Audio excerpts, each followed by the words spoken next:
tu vas pouvoir te concentrer principalement sur son noyau.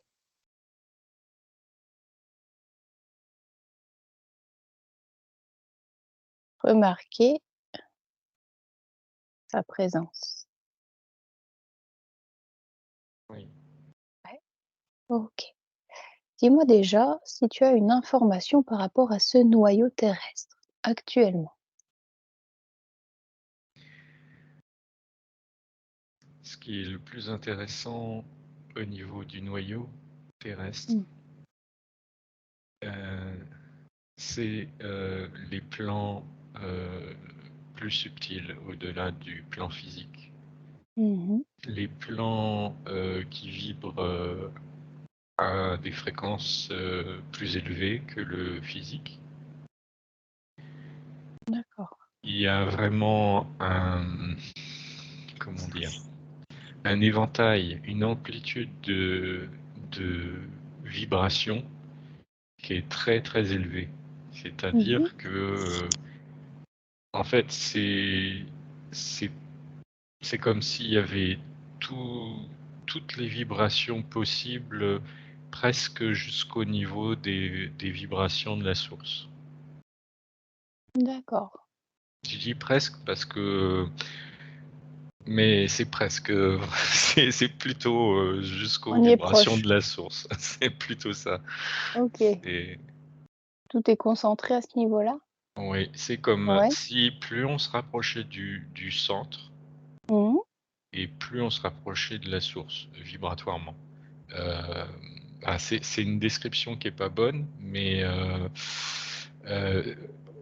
on peut voir ça un peu comme un oignon avec des couches qui Mmh. correspondraient à des niveaux vibratoires différents. Et en fait, le point, on va dire, si on peut dire le point central, s'il y avait un point en plein milieu de la Terre, Ouais.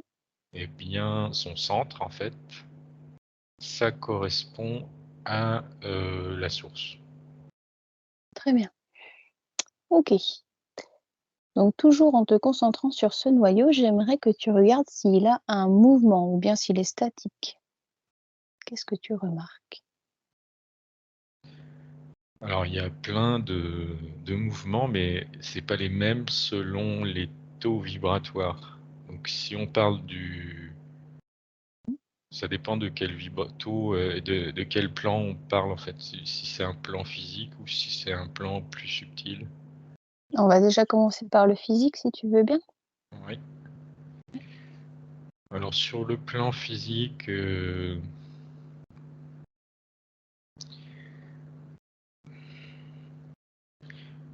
y a, il y a effectivement des flux de magma, hein. Il y a il y a des gaz aussi, des gaz qui circulent, qui Mmh. remontent, qui bougent. Il y a des micros, il y a comme des tourbillons lents, en fait, très lents, Mmh. de magma. Et ça génère des champs magnétiques assez importants. Mais comme il y en a un peu partout, ben ça s'annule un peu. Allez, vu de l'extérieur, c'est pas, C'est pas flagrant, quoi, on c'est voit pas pas les flagrant, voilà. Mais il mmh, y a quand même, bon bah bien sûr, il y a une orientation magnétique générale qui fait que il y a les pôles qui mmh, sont les pôles magnétiques de la Terre, mais si euh, si tous ces tourbillons tournaient dans le même sens et dans la même direction, le champ magnétique serait beaucoup plus puissant de la Terre. d'accord. Et là, en fait, il existe, mais par- c'est c'est beaucoup moins fort à cause du fait que ces tourbillons sont, pour la plupart, un peu aléatoires dans leur direction. D'accord, quand tu parles de manière aléatoire, est-ce que Tu peux savoir qui est-ce qui «commande» entre guillemets ces mouvements? Oui, D'où est-ce que ça vient? ça vient des plans, plus subtils de Gaïa. Hem, c'est un peu comme la circulation sanguine pour l'être humain. Mmh. Hem, il y a des flux, hem, la conscience, humaine, même si elle n'agit pas, le plus souvent de façon consciente sur les flux sanguins, elle pourrait très bien, avec un peu d'entraînement, modifier ces flux. Mmh. Gaïa, elle est capable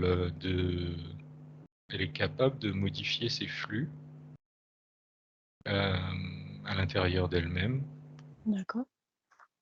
et donc ces plans qui correspondraient à des plans le plan mental, par exemple, heu, peuvent porter une intention, sur le plan physique et orienter, éventuellement ces tourbillons différemment. Mmh. Donc elle est capable de changer, elle-même, son champ magnétique, global, hein, parce que justement, elle peut agir sur, la répartition et l'orientation de ces tourbillons. Il y a une zone, aussi, il y a vraiment une zone creuse, enfin des zones creuses, hein, ça, il y a vraiment des zones creuses, des grandes, on va dire des grandes cavernes, c'est un peu comme, pareil dans le corps humain, il y a des cavités à l'intérieur. Il y a par exemple l'estomac où, voilà, il y a des cavités, dans le corps humain, ben, il y a des cavités aussi dans le corps de Gaïa Mmh. et c'est pour ça qu'on parle de terre creuse. Elle est creuse parce que, comme nous-mêmes, on est creux, heu, notre corps, il est creux. Si on arrive dans une cavité, il y a des zones creuses et là, c'est pareil, mais heu, ça représente pas une proportion, importante du corps de la Terre. C'est juste des zones, de la même façon que le corps humain, en fait. Et il y a un peu, la même proportion de creux, de creux entre, D'accord. Mmh. dans le corps humain et dans le corps de Gaïa, en fait. D'accord, et ces zones de creux, elles se situent à quel niveau? Plutôt, en dessous de la croûte, dans le Alors, il y en a, parce qu'on parle du noyau, mais il y en a pas dans le noyau aussi? Dis-moi? non, c'est plutôt en c'est pas dans la zone, la plus profonde ou la plus, centrale de la Terre tellement. C'est plutôt, dans des zones, intermédiaires entre le centre et le bord. Mmh. Hem, c'est plus par là qu'il y a des trous, des cavités. Certaines sont sous les océans, d'autres sont sous les continents. Hem et puis, les profondeurs sont quand même assez variables, hein, c'est pour ça que comment dire? L'analogie avec le corps physique est pas mal parce que, si on regarde dans le corps physique, il y a des cavités qui sont plus proches du bord du corps et d'autres qui sont Mmh. plus profondes. Eh bien, pour Gaïa, il y a la même chose. OK, et tu peux te concentrer sur ces zones-là. Est-ce qu'elles ont des fonctions? Comme dans le corps humain, il y a des fonctions. À quoi ça sert? Alors, oui, ce que je vois, c'est que, au niveau, énergétique, Mmh. le fait que ça soit creux, donc des zones où il y a du gaz à l'intérieur, ça peut être de l'air ou ça peut être d'autres gaz. La circulation d'un gaz est différente de la circulation d'un corps solide ou Mmh. liquide. Et du coup, il y a une contrepartie au niveau énergétique. C'est comme si là où ça circule le plus facilement, c'est-à-dire plutôt les zones gazeuses plutôt que solides, les flux énergétiques sont plus rapides et ça participe à réguler plus rapidement des, des déséquilibres énergétiques.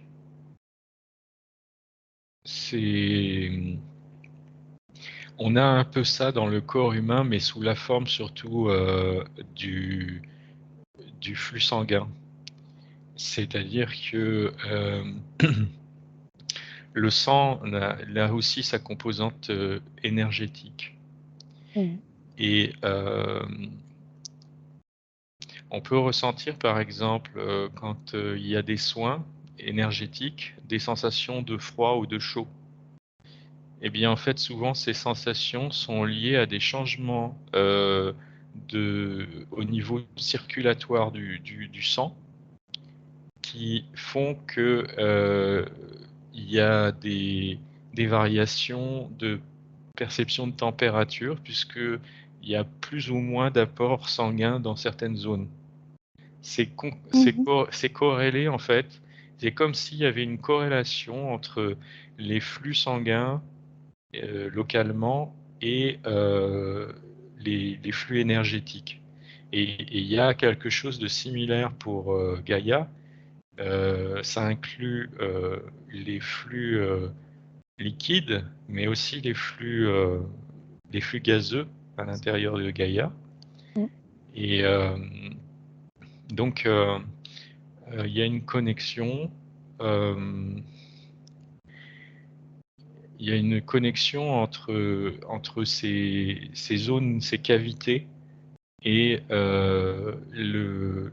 l'homéostasie énergétique de Gaïa, Mmh. l'équilibre énergétique de Gaïa. Mais il n'y a pas que ça, hein. C'est pas la seule fonction. Je, Ouais. je regarde, mais c'est la première fonction qui m'est venue. Mmh. Mais Donc la première fonction, c'est surtout au niveau énergétique par rapport au mm, flux. Mmh. Circulation. il y a des cavités qui sont liées à la croissance, à l'évolution de Gaïa elle-même, dans sa structure.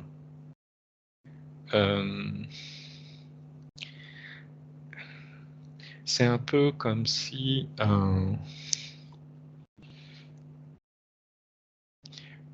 je vais reprendre la construction du corps humain. Dans le corps humain, il y a des zones qui sont plus dures et d'autres qui sont plus molles. La structure des squelettes est plus dure. Mmh. Et, en fait, il y a comment dire, un panel de dureté dans le corps. Mmh. Et dans le corps de Gaïa, c'est pareil. Il y a aussi des variations de dureté. Ces variations de dureté font que des fois ça cause. Alors c'est pas vraiment la tectonique des plaques, mais ça cause euh, des décalages ou des zones qui deviennent creuses parce que c'est comme s'il y avait des zones qui se développaient plus vite ou qui se décalaient par rapport à d'autres et ça peut générer des cavités. D'accord. C'est un peu... Ah, il y a par exemple, si on prend le soufflé au fromage, c'est l'image qui me vient. Mmh. En fait, quand le soufflé au fromage il cuit, il se met à monter. Mmh.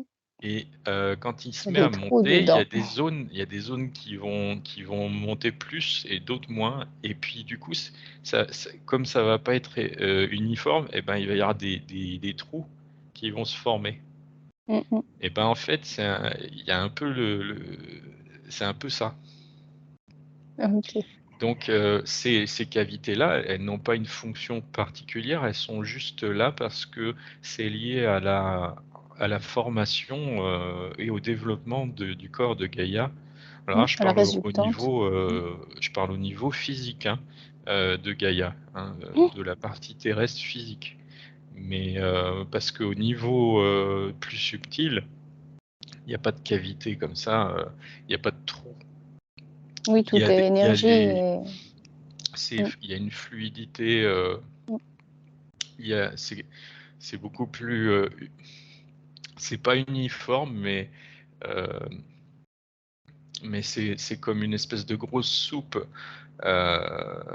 Donc au niveau, énergétique, c'est comme une grosse soupe avec des flux à l'intérieur, mais il y a pas de trou, quoi. Il y a pas de Oui, pas trop là, énergétique, voilà, c'est ça. Par contre, c'est vraiment au niveau physique, oui, dans la formation de Gaïa, il y a des cavités comme ça qui sont, sans fonction particulière. Après, je regarde s'il y a d'autres cavités qui ont, elles, ont des fonctions, autres, s'il y en a. Bon, après, il y a des cavités qui ont été créées tout à fait de façon artificielle, hein. Là, toutes ces cavités artificielles, elles ont été créées par on appelle des extraterrestres, si on veut, pour la plupart, des êtres qui sont venus s'installer à un moment donné, sur la Terre et qui ont commencé à creuser, hein, des galeries, des trous. Alors, c'est un vrai gruyère hein, quand même, hein. Euh, Il y a quand même beaucoup, beaucoup de tunnels, de base souterraines. Bon, Est-ce alors que tu bien peux sûr, regarder par rapport à justement ces bases? Est-ce que tu peux voir s'il y a un impact au niveau énergétique pour Gaïa d'avoir creusé à l'intérieur comme ça? Mmh. elle dépasse ça largement. Enfin, c'est pour elle, Ouais, c'est un peu comme si tu avais un bouton d'acné, tu vois. Bon, OK. elle s'en fout un peu, quoi. OK, c'est sympa les métaphores aujourd'hui.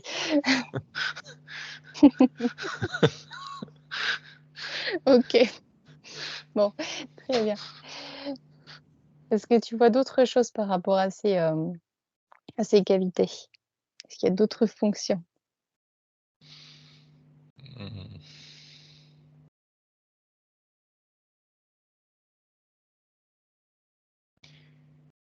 Bon, alors il y a une partie de cavité qui est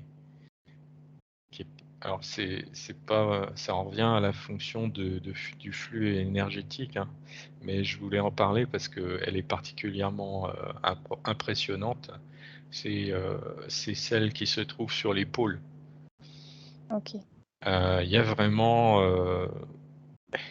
il y a vraiment deux trous aux pôles qui sont, qui sont bien gardés, hein. Et ces trous-là, ils Mais sont artificiels ou naturels? non, ceux-là, ils sont naturels. OK. Ils sont naturels et en fait, ils sont fortement connectés, au magnétisme de la Terre et Mmh. au flux énergétique de la Terre. On pourrait dire des chakras, les chakras principaux de la Terre, celui du pôle Nord, celui du pôle Sud. Et, hem et ils font que la Terre a vraiment une forme toroïdale d'un tore. Mmh. Mais voilà et c'est quand même, au niveau énergétique pour Gaïa, cette forme-là, elle est elle est vraiment importante, en fait, dans son fonctionnement énergétique. Après, il y a d'autres, zones qu'on pourrait qualifier de chakras qui sont des on va dire des chakras secondaires, un peu comme nous, on a des chakras principaux puis des chakras secondaires et pour Gaïa, il y a que 2 chakras principaux, c'est celui du pôle Nord et du pôle Sud. D'accord. Et Est-ce puis que ensuite, elle a aussi, comme des méridiens chinois, heu, énergétiques. mmh Il y a des lignes, c'est un peu comme on pourrait considérer un peu comme un système de vaisseau sanguin, mais au niveau énergétique et là, il y a des lignes, qui font le tour de la Terre, heu, alors j'en vois qui font carrément le tour de la Terre en ligne droite. Ça fait des cercles, hein, du coup. Hem, je les vois, répartis, et c'est du pôle Nord au pôle Sud? Ça se non, rejoint comme ça? Ou ils sont, c'est pas facile à expliquer ça. Hem, on peut si on imagine, la Terre comme une pelote de laine mmh, et qu'on est en train d'enrouler, le fil, autour de la pelote de laine, mmh, on peut l'enrouler alors, comme une pelote de laine, bah, il y a les 2 trous, enfin le trou, qui correspond au tube autour duquel on enroule la pelote, hein. ouais, Et puis, ben, après quand on met le fil, on peut le mettre, quand on dans l'enroule, tous on les peut le tourner, voilà, ça peut changer de direction. Ben c'est comme ça, il y a ça je vois des cercles, comme ça autour de la Terre qui sont, d'orientation différente, comme si c'était un enroulement de pelote de laine OK, et puis, j'en vois une bonne dizaine comme ça qui sont pas orientés tous de la même façon, mais ils sont, c'est assez, bien réparti sur l'ensemble de la Terre, hein. OK, et ça, c'est donc comme des méridiens chinois, c'est ce que tu C'est un peu expliques, c'est ça, ouais. des, ouais, C'est mmh, comme s'il y avait une connexion énergétique tout le long de chaque, cercle. OK, et est-ce que tu peux regarder si, au niveau de la France, il y a un méridien comme ça qui passe Alors, ou pas? non, Non. il y en a un qui passe juste au-dessus. Il traverse le nord de l'Irlande, il traverse, le sud de l'Angleterre. Ouais, Il traverse la Belgique en plein milieu d'accord. et après il s'en va vers, la Tchéquie ou la Slovaquie, je sais pas où là, enfin Ouais, dans l'Allemagne et cette puis zone-là, ouais. machin, ouais, il traverse comme ça. Il arrive, après plus loin, il arrive du côté de la Turquie par là. Heu, voilà, puis après il passe dans l'océan Indien, Australie? heu, il passe en dessous de l'Australie. Voilà, après ça passe de l'autre côté là, OK. Est-ce que tu penses qu'il y a quelque chose d'autre à savoir de ces méridiens? ben, ce qu'il y a, c'est qu'en fait, il y a des anciennes civilisations qui en Mmh. avaient connaissance et ils ont bâti des sites, heu, dans des objectifs, d'atteindre un certain niveau énergétique au niveau tellurique, et ils les ont bâtis de préférence sur ces lignes-là. D'accord. OK, très bien. Donc, Hem, justement, Stonehenge, oui. il est en plein dessus. Mmh. Ah ouais, je vois. OK. J'aimerais qu'on retourne au niveau de ce noyau parce qu'en fait, actuellement, il est dit que, il serait possible que ce noyau change de sens de rotation, comme une inversion, en fait, Mmh. de sens. J'aimerais que tu vérifies ça au niveau physique parce que bon, c'est les scientifiques, s'ils étudient, c'est au niveau physique. Tout à l'heure, tu me parlais que c'était quasiment, invisible, à l'œil nu, en fait. Ça bougeait, mais ça s'annulait presque, si j'ai bien compris, de Ça par s'annule, les ça s'annule surtout parce que, il y a des directions différentes, de ces zones de tourbillons.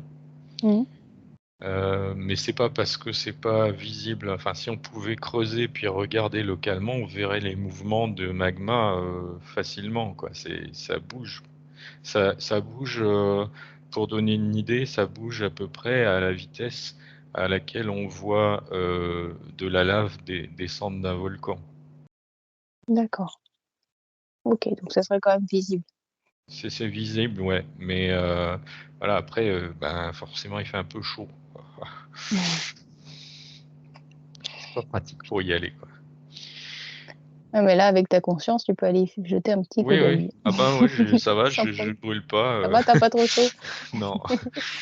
OK. Et en fait, oui, ça peut changer parce que, comme j'ai dit tout à l'heure, en fait, elle est capable de modifier, ses propres flux, comme, l'être humain est potentiellement capable de modifier ses flux sanguins localement, elle peut modifier, l'orientation de ces zones de rotation, de turbulence, on va dire, magmatique, et que la résultante, finale, en termes de champ magnétique, change d'orientation. C'est tout à fait possible. OK. Et justement, actuellement, est-ce que tu vois un changement qui se passe ou au contraire, pas En vraiment? fait, heu, ce que je vois, c'est que ça a tout le temps changé. Ça n'a Mmh, pas ça change tout le temps en fait, mais à une échelle de temps qui est quand même assez longue, ce qui fait que, pour l'être humain par rapport à l'échelle de temps de l'être humain, on va dire de 100 ans, c'est rien, c'est pas ça a pas beaucoup de signification. Hem Ça ne veut pas dire qu'il n'y a pas eu, dans l'histoire de Gaïa, des moments où il y a eu des changements un peu plus brutaux. Hem, c'est arrivé par, quelques fois. C'est arrivé quelques fois, mais c'est assez rare.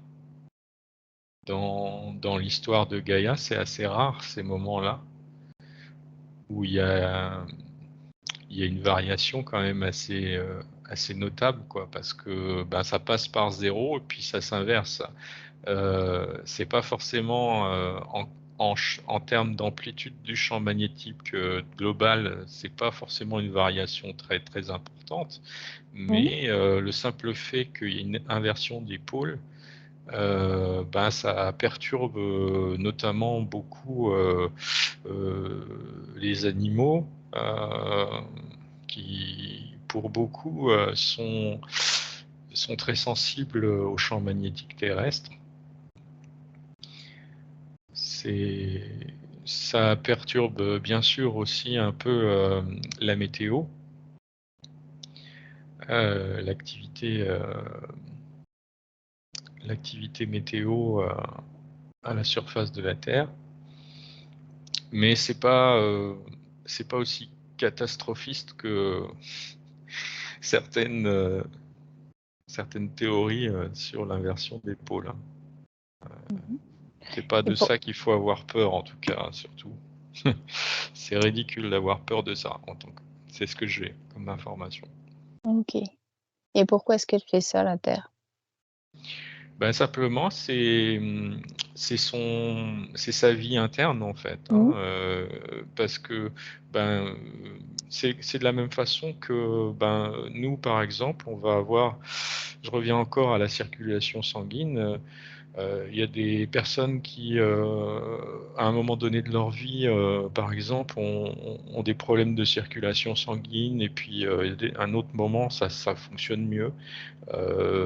Bon, ça, c'est lié à leur, métabolisme, hein, et leur évolution, ben, sur Gaïa, c'est pas constant, c'est pareil, il y a des fluctuations, il y a des variations, mais c'est juste, lié à et ça signifie pas qu'elle est malade, ça signifie simplement qu'elle est vivante Mmh.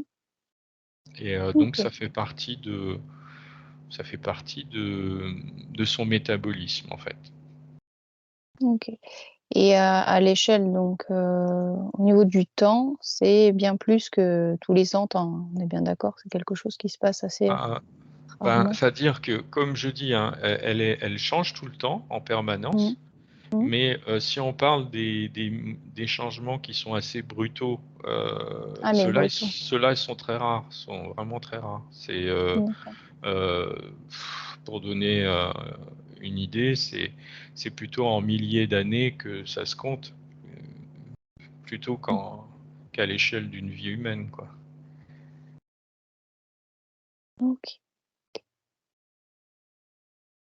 Et j'en reviens toujours à actuellement, est-ce qu'il y a un changement brutal qui se fait ou est-ce qu'au contraire, on est sur un petit changement, comme elle a l'habitude de faire?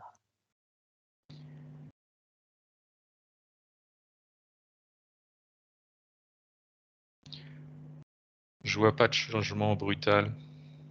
Mmh mh. Je vois,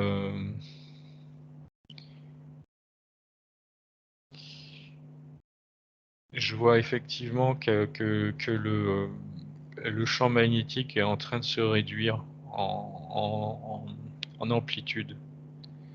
Mmh. Mais, oui, il peut y avoir un changement de pôle, mais si ça arrive, c'est même pas, à l'échelle de la vie, enfin, on va dire si on considère qu'on vit 100 ans, maxi, heu, ça va pas être, visible, On le verra pas. voilà, s'il y a Mmh. une inversion de polarité, elle sera douce et elle aura lieu, dans quelques centaines d'années. Peut-être, 300 ou 400 ans, quelque chose comme ça. Mais c'est même pas dit que ça ait lieu parce qu'elle peut très bien, réduire son amplitude de champ magnétique global sans l'inverser et puis ensuite à nouveau, augmenter en amplitude, sans changer de pôle, sans qu'il y ait d'inversion. Elle peut aussi, parce qu'il y a plein de variations possibles. Il n'y a pas simplement l'inversion polaire, c'est-à-dire, remplacer le pôle plus par le pôle moins, ça peut être plus compliqué que ça. Ça peut être, parce qu'il y a comment dire? Il y a des états magnétiques possibles de la Terre qui ne sont pas bipolaires. Ils sont, quadrupolaires ou, octopolaires ou, avec, 12 12 pôles, par exemple, ou 16 pôles.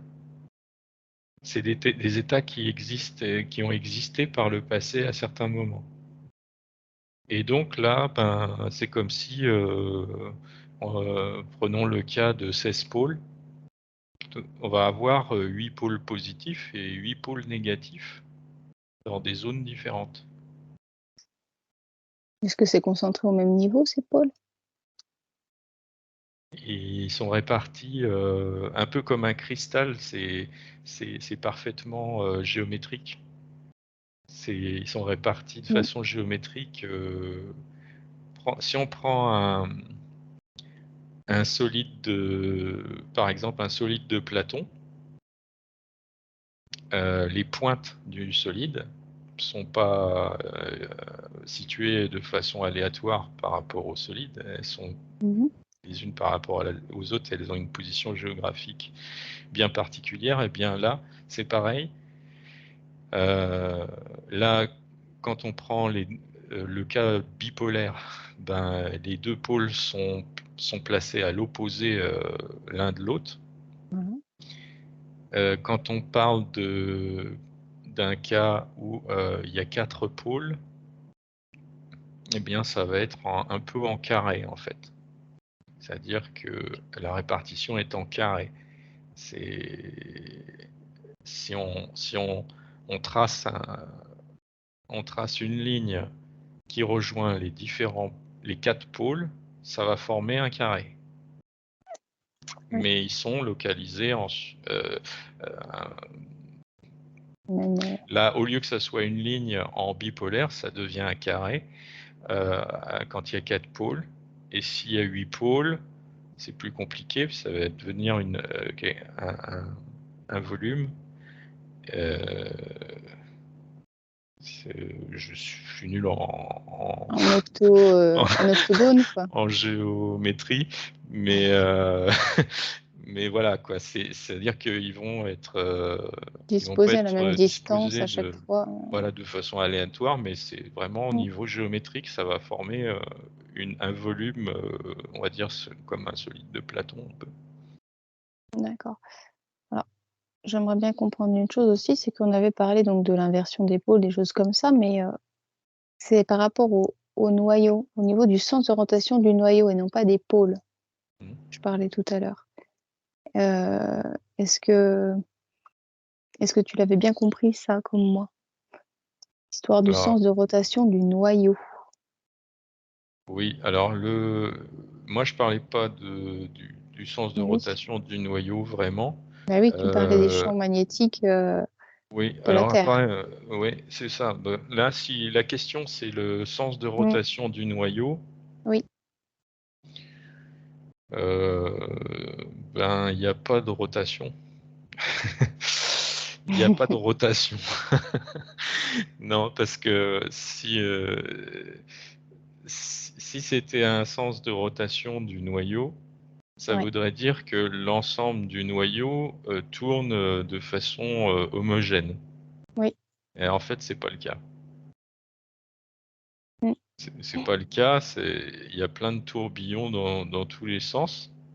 Bah, c'est un peu si tu prends de l'eau, tu la fais chauffer, et tu regardes les mouvements de l'eau à l'intérieur, tu vas voir que ça tourne pas de façon uniforme. C'est- il y a plein de petits tourbillons un peu partout. Ben là, c'est pareil. ouais. Oui, donc il y a pas de sens de rotation à proprement parler Non. et Et mmh, puis bon, après, il peut y avoir on va dire des courants, comme des espèces de, tu sais, on pourrait comparer avec des courants marins. Euh, mmh, il peut y avoir une tendance globale dans une direction à un moment donné, puis après ça peut changer. mmh. OK. Parce que certains scientifiques vont dire qu'ils tournent dans un sens, puis ensuite c'est dans l'autre, tous les 6 ans ou tous les 35 ans ça change, et ils sont jamais d'accord sur sur sur ce sujet-là. Donc Ils peuvent pas être d'accord parce que mmh, ils sont tellement manipulés euh, que forcément ils inventent des théories en liaison avec les filtres, le filtrage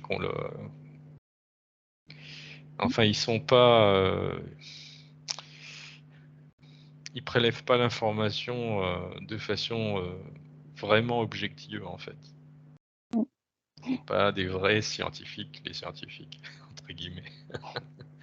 Parce que on est piraté depuis l'enfance, entre guillemets, hein. On est Ah oui, programmé pour oui, pirater, mais c'est ça. C'est-à-dire mmh. que, ben, ils sont comme ce sont des êtres humains, hein. Faut bien comprendre qu'un scientifique, il a, malgré tout, ses conditionnements, ses a priori, hem, les conditionnements sociaux, les conditionnements aussi, par rapport au système de fonctionnement du monde de la recherche. Heu, donc avec les modes de financement et cetera, les filtrages et cetera. Donc tout ça en fait, ça déforme en fait, l'accès aux informations Mmh. Et le et fait c'est de pour ça se que, ben, ils peuvent pas s'entendre parce que forcément ils sont tous déformés d'une façon différente donc c'est OK. Bon, nous, de toute façon, on va chercher les informations de manière neutre, sans connaissance à la base, donc finalement, on peut, observer de manière objective, du moins ouais, plus objective, même si, très non. certainement, il y a quand même des J'ai vraiment absolument aucune connaissance, sur le fonctionnement du centre de la Terre en termes de magma et de machin comme ça. Voilà, je pars avec 0 a priori, hein. OK.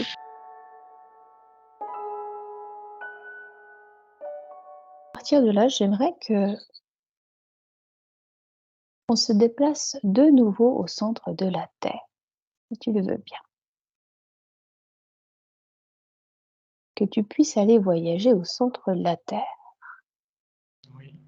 jusqu'au niveau du noyau. Mmh. OK. La dernière fois, tu m'avais dit que le noyau était composé de magma, de ce genre de choses liquides. J'aimerais que Oui. tu scannes tout ce noyau et que tu me transmettes si tu vois des, des états différents, autres que du liquide. Bon, déjà, il y a des états différents, mais qui sont liés à des niveaux énergétiques différents. C'est-à-dire que, le liquide, ça correspond plus, à l'état physique et Mmh. bien sûr, il y a des niveaux énergétiques, qui vibrent plus haut et qui sont, dans des états différents, bien entendu. D'accord. On va rester dans le physique. Tu ne vois que du liquide, dis-moi? Hem, c'est c'est pas que de liquide. Heu, je vois des poches de gaz, heu, un peu comme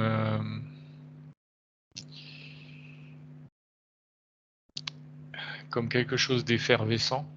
Mmh. Hem, ouais, il y a des poches de gaz, à travers, la zone liquide.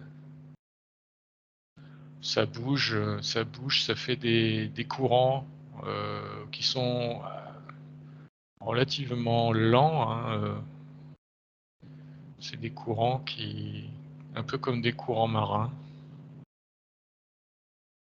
et Mmh. bah, les poches de gaz se déplacent avec le courant, même globalement, elles ont tendance elles sont enfermées dans le liquide magmatique et ça suit, un peu les orientations des courants marins, entre guillemets. Mmh. D'accord. Par rapport à la quantité de magma, elles sont comment ces poches de gaz? Elles sont de quelle taille? Heu, elles sont pas c'est pas la majorité c'est plutôt, même si on compare avec un gruyère en fait, il y a beaucoup moins de trous que dans un gruyère. C'est-à-dire que, c'est minoritaire les poches de gaz par rapport, à la à la partie. OK, très bien. Alors, au niveau du noyau, il semblerait qu'il y ait différents, composants. Des métaux principalement sous forme liquide. Est-ce que tu peux observer, oui ou non, des états solides de ces métaux qui seraient présents ou non?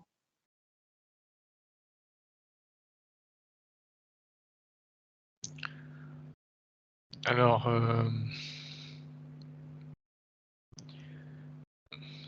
il y a des particules très petites, solides, mais elles sont vraiment très petites. Ouais, il y en a quelques-unes qui sont un peu plus grosses, mais ça reste vraiment des toutes petites. Alors là, c'est encore plus petit que les poches de gaz. C'est vraiment. Pour la plupart, ça va être de la taille d'une bille. Enfin, c'est vraiment petit par rapport à la taille de la Terre. Et, et puis y en avoir quelques-unes exceptionnellement qui vont avoir la taille d'un petit rocher, quoi, ou quelque chose comme ça. Mais c'est des, c'est des parties qui sont solides, qui se promènent à l'intérieur, qui sont entraînées aussi par la lave, hein, enfin la partie liquide, qui sont constitués d'éléments chimiques très spécifiques qui font que ils fondent pas à la température très élevée qui est à cet endroit-là. C'est leur composition chimique qui est très particulière. Et donc, ils restent solides. Mais vraiment, c'est extrêmement minoritaire. D'accord, qu'est-ce qu'elles ont de spécifique Au ces niveau parties-là? chimique, Ouais. c'est des éléments chimiques qui sont très rares. Il y en a quasiment pas. C'est pour l'essentiel, c'est d'origine extraterrestre. C'est des astéroïdes qui sont écrasés sur la Terre. Ben, en particulier lorsqu'elle était en formation, elle était encore très très. Il y avait très peu de croûte terrestre, il y avait beaucoup de magma, beaucoup de volcans, beaucoup d'activités.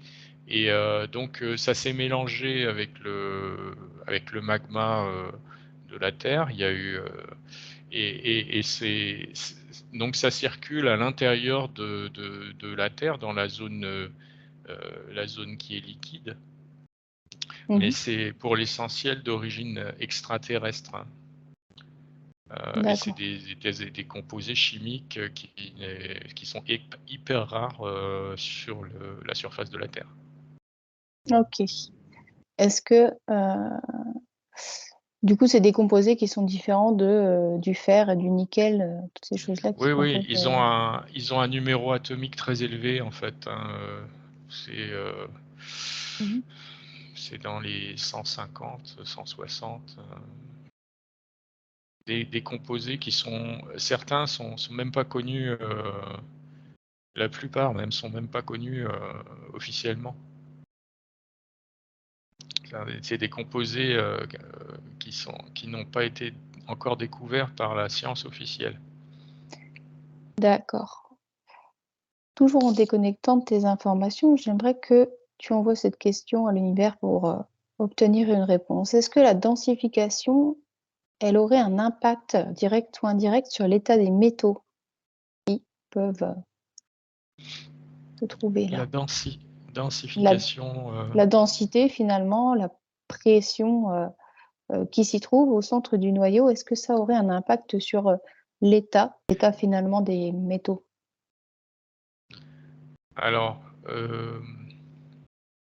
la chaleur et la pression ont un effet sur toute la matière en général et en particulier à cet endroit-là, dans le centre de la Terre où c'est très élevé. Donc ça joue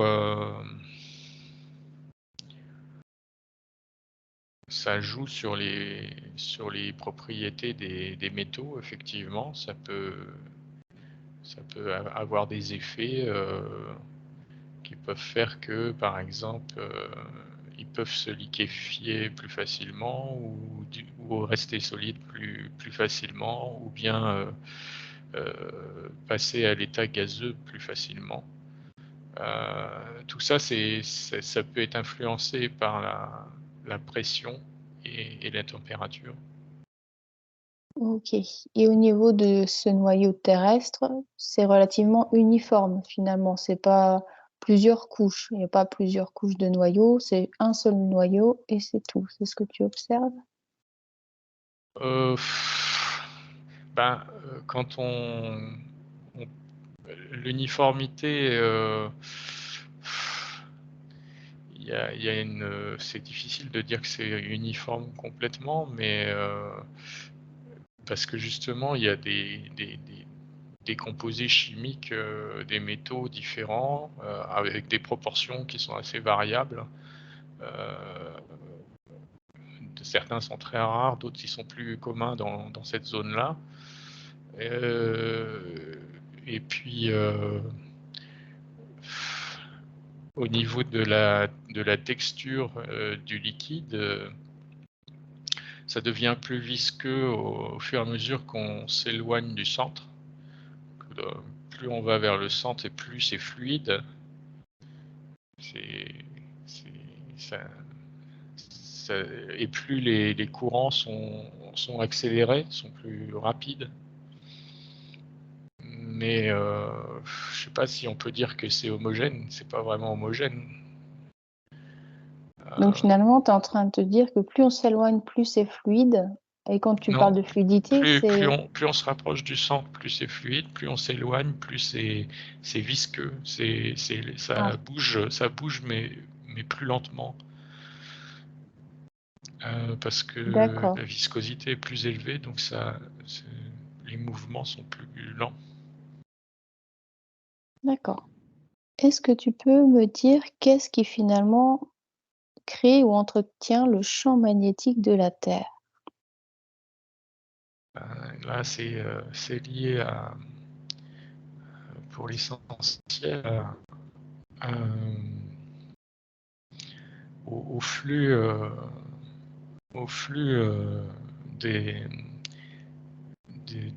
de la partie liquide à l'intérieur de la croûte terrestre. Hein.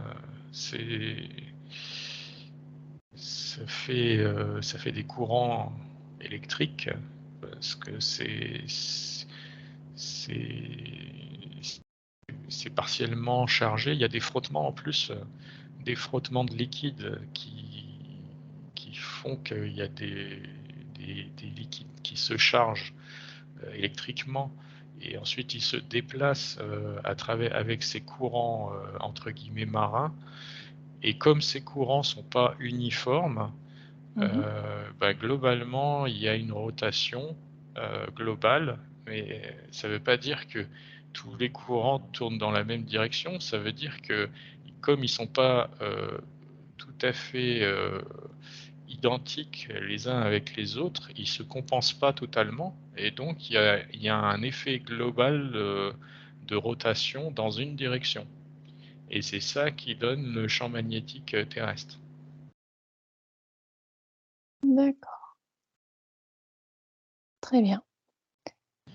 Je sais pas comment expliquer autrement, plus simplement. Euh, J'essaye de trouver une image pour Moi, je pense que l'expliquer c'est plus relativement clair, clairement. hein. Ça va, c'est clair? Oui, oui, je pense Oui. que c'est assez clair, ça répond bien à ma question.